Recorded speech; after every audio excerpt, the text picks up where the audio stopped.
আসসালামু আলাইকুম। সত্যের কণ্ঠ 24 ফেসবুক পেজে সবাইকে স্বাগত জানাচ্ছি। আমি সাজিদুল করিম। আজ রোববার 10 আগস্ট। শুরু করছি রংপুর থেকে প্রকাশিত আজকের কিছু সংখ্যক দৈনিক পত্রিকার সংবাদ শিরোনাম। প্রথমে হাতে রয়েছে দৈনিক বায়ান্নর আলো। দৈনিক বায়ান্নর আলোর সংবাদ শিরোনামে রয়েছে সাংবাদিক তুহিনকে কুপিয়ে হত্যা, আটক 5। প্রধান উপদেষ্টা মালয়েশিয়া যাচ্ছেন সোমবার। গাজীপুরে সাংবাদিককে হত্যা, কি অপরাধ আছেন আমার ছেলের, কেন এভাবে মারল? দৈনিক বায়ান্নর আলো। দৈনিক সকালের বাণীর সংবাদ শিরোনামে রয়েছে আন্দোলনের সঙ্গীদের নিয়ে নির্বাচনী জোট বিএনপির। বিবিসি বাংলার প্রতিবেদন, কলকাতায় পার্টি অফিস খুলে আওয়ামী লীগের শেষ রক্ষার চেষ্টা। দৈনিক সকালের বাণী। দৈনিক যুগের আলোর সংবাদ শিরোনামে রয়েছে জুলাইয়ের রেমিট্যান্সে শীর্ষে ঢাকা বিভাগ, তলানিতে রংপুর।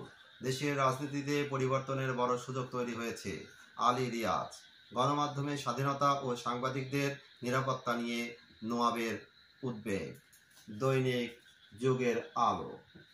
দৈনিক আমাদের প্রতিদিনের সংবাদ শিরোনামে রয়েছে বন্যা থেকে মুক্তি পেতে জনপ্রিয় হচ্ছে গুচ্ছ বসত ভিটা।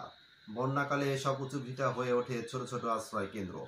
রাজনীতির মাঠের বল যেভাবে বিএনপির কোর্টে। দৈনিক আমাদের প্রতিদিন। দৈনিক আগামীর সন্ধানে সংবাদ শিরোনামে রয়েছে বেতন বাড়বে কর্মকর্তাদেরও, প্রাথমিক শিক্ষকদের বেতন বাড়ছে 2 ধাপ। শুরু থেকে 3 ইউনিট একযোগে চালু করা সম্ভব হয়নি, হোঁচট খেয়ে চলছে বড়পুকুরিয়া তাপবিদ্যুৎ কেন্দ্র। দৈনিক আগামীর সন্ধানে। এই ছিল রংপুর থেকে প্রকাশিত আজকের কিছু সংখ্যক দৈনিক পত্রিকার সংবাদ শিরোনাম। নিয়মিত সংবাদ জানতে চোখ রাখুন সত্যের কণ্ঠ 24.com ও সত্যের কণ্ঠ 24 ইউটিউব চ্যানেলে।